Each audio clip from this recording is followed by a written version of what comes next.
जय श्रीराम. बालमित्रांनो, काल आपण बघितलं हनुमंत श्रीरामांना भेटला आणि सगळे वृत्त कथन केलं. श्रीरामाने त्याला खूप शाबासकी दिली. दोघांची मनोमिलन झालं दोघांचं आणि प्रभूंनी त्याच्या मस्तकावर आपल्या अश्रूंनी अभिषेक केला. आता हनुमंत सावरला आहे आणि म्हणतोय की आपण लंकाधीशाला नक्कीच हरवू शकतो, आपली सेना नक्कीच त्याला हरवू शकते.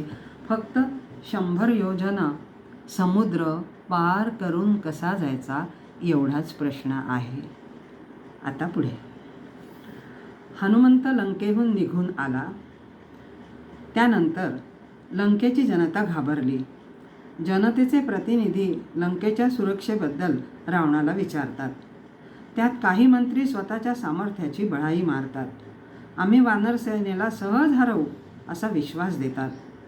तेव्हा बिभीषण म्हणतात, मग ते एकच वानर एवढा उत्पात करत होतं तेव्हा तुमचं शौर्य कुठं गेलं होतं? आता तर सेना येणार आहे, म्हणजे लंकेचा विनाश नक्की. आपल्या स्वार्थासाठी नाहक सगळ्यांचा बळी देऊ नका. अजूनही वेळ गेलेली नाही. रामाला शरण जा आणि जानकीला परत द्या.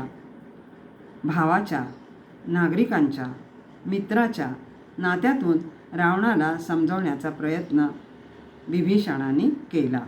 पण इंद्रजित रावणाचा लढवय्या मुलगा ठामपणे त्याच्या बाजूने उभा होता. रावणाचा संताप अनावर झाला. त्याने बिभीषणाला खूप ऐकवलं. उद्धट, दुर्मती, मूर्ख, दुरात्मा, पोरकट, घरबेद्या वगैरे विशेषणांनी, दूषणांनी त्याला अपमानित केलं आणि हाकलवून लावलं. अपमानित झालेला बिभीषण आणखी 4 मंत्र्यांसोबत आकाशमार्गे समुद्र पार करून प्रभूंना शरण आला. प्रभूंनी काहीच प्रतिक्रिया दिली नाही, पण तातडीने मीटिंग बोलावली. त्या मीटिंगमध्ये सुग्रीव, जांबुवंत, हनुमंत, नल, नील, अंगद, लक्ष्मण सारेच होते. हो, या वेळेपर्यंत प्रभू आणि वानरसेना सागरापर्यंत पोचले होते. प्रभूंनी प्रश्न उपस्थित केला, बिभीषणाचे काय करावे? प्रत्येकाने आपापले मत मांडले. कोणी म्हणाले याला शिक्षा करा, कोणी म्हणाले त्याला राहू द्या पण नजर कैदेत. हनुमान म्हणाले, मी त्याला लंकेत भेटलो आहे, त्याच्यावर विश्वास ठेवा, आपल्याला त्याचा उपयोगच होईल. प्रभूंना हेच हवे होते. तो मला शरण आला आहे, मी त्याला अभय देणार. शिवाय त्याला मंत्रिमंडळात सामील करून घेतले. एवढेच नाही तर लक्ष्मणाला सांगितले, राज्याभिषेकाची तयारी करा. बिभीषणाला लंकेचे राज्य द्यायचे आहे. सुग्रीव म्हणतो, प्रभू, आपण युद्धात जिंकू हे अजून स्पष्ट झालेलं नाही. युद्धाला सुरुवात पण झालेली नाही, तरी तुम्ही म्हणता की तो शरण आला आहे. उद्या युद्धविरामानंतर रावणही शरण येईल, मग तुम्ही काय कराल? प्रभू म्हणतात, शरण आला म्हणजे त्याला राज्य दिले पाहिजे असं नाही. उलट जो शरण आला असेल त्याने स्वामींचे म्हणणे मान्य केले पाहिजे. या उपरही तशी वेळ आलीच तर मी भरताला विनंती करेन आणि अयोध्येचं राज्य रावणाला दिलं जाईल. इथे एक गोष्ट लक्षात घ्या, राम म्हणजे राम नावाची व्यक्ती गादीवर बसली म्हणजे रामराज्य आले असं नाही. तर रामाची नीती, प्रवृत्ती, विचार ज्या व्यक्तीमध्ये भिनले आहेत अशी कुणीही व्यक्ती गादीवर बसली तर रामराज्यच येणार. बिभीषण तसा आहे. आता सगळे सागर कसा पार करायचा याचा विचार करायला लागले. बिभीषण म्हणतो, देवा, सागराची प्रार्थना करा, तो तुम्हाला मार्ग करून देईल. प्रार्थना करत वाट बघत बसणं किंवा कुणाला याचना करणं हे लक्ष्मणाला मान्य नाही. त्याचं म्हणणं, एक दिव्य बाण सोडा, सागर आटून जाईल, आपोआप रस्ता होईल. प्रभूंना कोणाचं ऐकावं असा पेच पडला. आता प्रभूंनी आधी बिभीषणाचं ऐकलं. लक्ष्मणाला सांगून आसन सिद्ध केलं. 3 दिवस अखंड व्रत केलं, अनुष्ठान मांडलं, जप केला. 3 दिवसानंतरही काहीच झालं नाही. तेव्हा रामाने आपला बाण काढून धनुष्यावर चढवला आणि लक्ष्मणाला अर्थातच आनंद झाला. कारण आधी त्याने बिभीषणात जे सांगितलं होतं की सागराला प्रार्थना करा, त्याप्रमाणे त्यांनी सागराला प्रार्थना केली, पण त्यांची प्रार्थना फलद्रूप झाली नाही. म्हणून आता लक्ष्मणाने सांगितलं होतं की एक दिव्यास्त्र सोडा, म्हणजे सागर आटून जाईल आणि आपोआप आपल्याला रस्ता होईल. आता प्रभू लक्ष्मणाच्या म्हणण्यानुसार वागतात आहेत, म्हणून लक्ष्मणाला आनंद झाला. लक्ष्मणाला अर्थातच आनंद झाला. सागरात खळबळ माजली. सागरदेव साक्षात हात जोडून प्रभूंना शरण आले. प्रभू क्षमा करा, बाण नका मारू, मी तुम्हाला सहकार्य करतो. तुमच्या सेनेतील नल स्थापत्य विशारद आहे, स्थापत्य शास्त्रज्ञ आहे. त्याच्यावर जबाबदारी टाका आणि सेतू बांधा. संपूर्ण 100 योजने सागरावर सेतू बांधण्याचे ठरले. त्यासाठी सगळे इंजिनियर, आर्किटेक्ट कामाला लागले. होय, वानर सैन्यामध्ये इंजिनियर आणि आर्किटेक्ट होते. मोठमोठ्या मशीन होत्या. मोठमोठ्या मशीन लावून पर्वत फोडले. एक एक दगड मोठ्या मोठ्या हत्ती एवढा होता. विशालकाय वृक्षांची खोडं, त्यावर हे दगड. असा सेतू क्रेन्सच्या साह्याने बांधायला सुरुवात झाली. होय, त्या काळी क्रेन्स पण होत्या. रावणाला जेव्हा हे कळले, त्याचा विश्वासच बसेना. पण नंतर तो घाबरला. त्या दगडांवर राम लिहिले आणि दगड पाण्यावर तरंगले. हे आपण आत्तापर्यंत शिकलो आहोत. ते खोटे आहे का? नाही, तेही खरेच आहे. एखाद्या छोट्याशा वस्तूवर सुद्धा त्या कंपनीचे नाव असते की नाही? घड्याळ, रेडिओ यावर मेड इन चायना अशा प्रकारचा ट्रेडमार्क असतो की नाही? मग एवढा मोठा प्रचंड सेतू बांधला, त्याला राम नामाचा ब्रँड लावला, असं समजायचं आपण. सेतू बांधून तयार झाला. सियाबल रामचंद्र की जय असं म्हणत सगळे वानर उड्या मारत निघाले आणि लंकेला पोचले. सेतू बांधत असताना एक खार मदतीसाठी आली.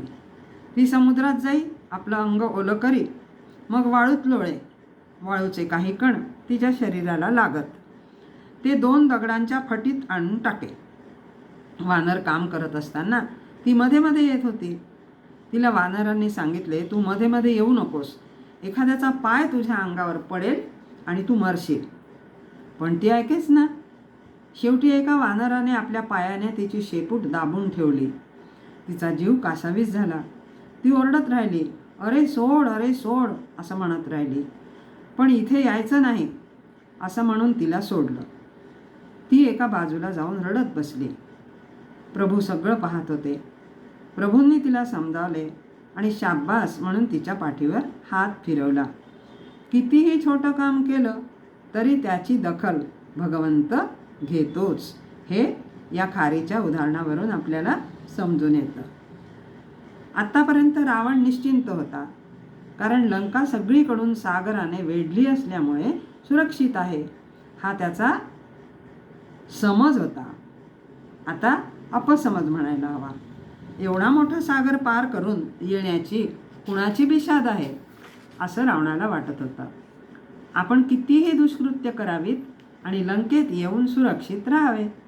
पण आता पूर्ण सेना येते आहे, ती सुद्धा बलवान वानरांची.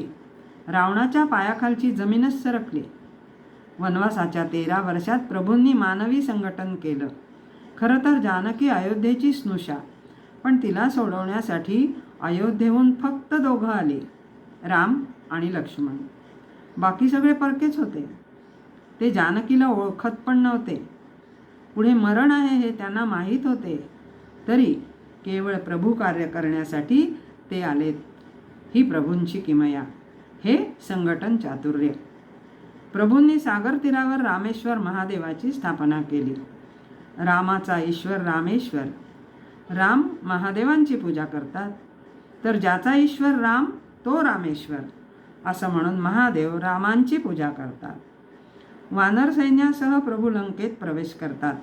सुवेल पर्वतावर ते राहतात. तिथे 3 पर्वत आहेत, सुवेल, त्रिकुट आणि 3ऱ्या पर्वतावर रावणाचा रंगमहाल आहे. सुवेल पर्वतावर उभे राहून प्रभू लंका नगरी बघत आहेत. बिभीषण त्यांना एक एक गोष्ट दाखवतो आहे. सगळेच बघतायत. तेवढ्यात रावणाने पाठवलेले 2 गुप्तचर पकडले जातात. वानर त्यांना प्रभूंच्या समोर आणतात. प्रभूंनी सांगितलं, लक्ष्मणा, ते हेरगिरी करण्यासाठी आले आहेत ना, त्यांना आपलं सगळं सैन्य दाखव. सैन्यातले जे मुख्य आहेत त्यांचा परिचय पण करून दे. आणि प्रभू शुक आणि सारण यांना म्हणाले, आमचे सैन्य पहा आणि आपल्या मालकांना सांगा, मला युद्ध करायचे नाही. त्यांनीही ते करायचा आग्रह धरू नये. त्यांनी रावणाला सैन्यबळाची माहिती दिली आणि रावणाकडून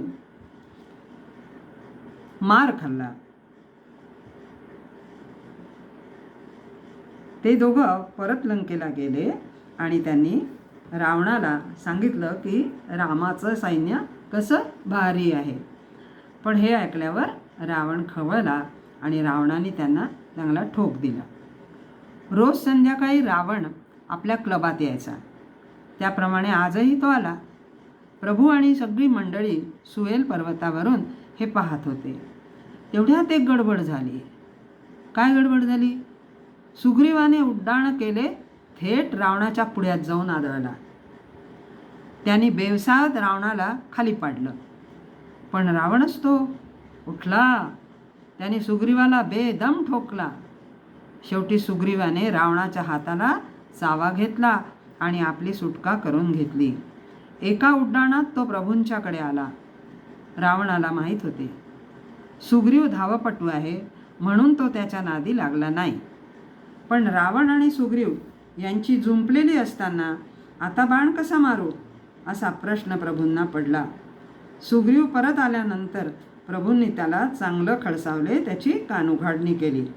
काय हा विचार? अजून युद्धाला सुरुवातही झाली नाही, असा उतावळेपणाने घात होईल. प्रत्येक काम संयमाने विचारपूर्वक केले पाहिजे. सुग्रीव म्हणाला, रावणाला पाहिले आणि माझा ताबास सुटला. प्रभू, मला क्षमा करा. एवढी सुंदर लंका नगरी नेस्त नाबूद करावी असं वाटत नाही. एकदा शेवटचा प्रयत्न करून पाहावा असं कोणाला वाटत होतं? रामांना वाटत होतं की एवढी सुंदर लंका नगरी विध्वंस करावा तिचा, तिथल्या लोकांचाही, असं नव्हतं वाटत त्यांना.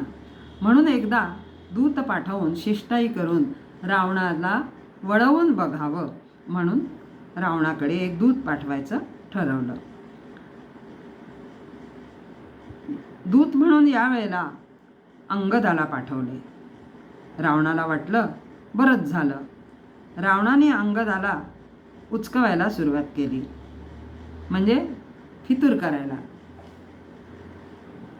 अरे, तुझ्या वडिलांना ज्याने मारले त्याची शिष्टाई कशाला करतोस? त्यापेक्षा माझ्याकडे ये, आपण मिळून रामाचा आणि सुग्रीवाचा वध करू. किष्किंधेचा राजा तू हो, ते तुझेच राज्य आहे. तुला तुझे लोक देखील साथ देतील. रामाने अनितीने वालीचा वध केलाय, पण अंगदाची प्रभूंवरची निष्ठा कमी झाली नाही. तो रावणाला ठणकावून सांगतो, एखाद्या स्त्रीचा पती घरात नसताना चोरून तिला पळवून आणणं हे नीतीचं वागणं आहे का? तू नीती अनितीच्या गोष्टी मला नको सांगू. प्रभूंचा निरोप घेऊन मी तुझ्याकडे आलो आहे. त्यांना युद्ध करायचे नाही आहे. तू सन्मानाने सीतामाईला परत पाठव आणि प्रभूंची क्षमा माग आणि स्वतःचा आणि लंकेचा बचाव कर. रावण आता चिडला. तो अंगदावर धावून गेला. आपल्याकडे केवढे सैन्यबळ आहे याची फुशारकी सांगू लागला. तेव्हा अंगद म्हणाला, आमच्या सैन्याचा तू पाडाव करशील तेव्हा कर. सध्या मी एकटाच इथे आलो आहे. आता फक्त माझा पाय इथून उचलून दाखव. यात तू जिंकलास तर आमची हार आम्ही मान्य करू आणि निघून जाऊ. वास्तविक अंगदाने हे अतिशयोक्तीचे भाषण केले असं त्याला बोलायला नको होतं. खरंच तो एवढा शक्तिमान होता का? नव्हता. पण उत्स्फूर्तपणे तो बेसावधपणे बोलून गेला. नंतर त्याच्या लक्षात आलं हे कशामुळे घडलं. प्रभूंवरचं प्रेम आणि त्यावेळेस आलेला आवेश यामुळे त्याच्या तोंडून ही वल्गना निघून गेली. नंतर त्याच्या लक्षात आपली चूक आली. आता शब्द तर गेला, आता काय करणार? आता त्याने प्रभूंची प्रार्थना करायला सुरुवात केली. प्रभूंची क्षमा मागितली. रावणाला वाटलं बरंच झालं, युद्ध न करताच आपण जिंकतोय. सगळ्या मंत्रीगणाला रावणाने आज्ञा केली, अंगदाचा पाय हलवा आणि त्याला हकलवून द्या. सगळ्यांनी प्रयत्न केले, सगळे हरले. अंगद प्रभूंची प्रार्थना करतोय. शेवटी रावण स्वतः अंगदाचा पाय हलवायला आला. तेव्हा अंगद हसला, म्हणाला, माझे पाय धरतय, त्यापेक्षा प्रभूंचे पाय धरा, उद्धार होईल. रावणाचा अपमान करून अंगदाने उड्डाण केले. तो प्रभूंकडे परत आला. आता युद्ध अटळ आहे. रात्रीच सगळ्यांची मीटिंग झाली. कोणी कोणत्या दाराशी जायचे ते ठरले आणि सकाळी उद्या युद्धाला प्रारंभ होणार. सगळी वानरसेना सियाबल रामचंद्र की जय असं म्हणून युद्धात उतरण्यासाठी सज्ज झाली. जय श्रीराम. नमस्कार.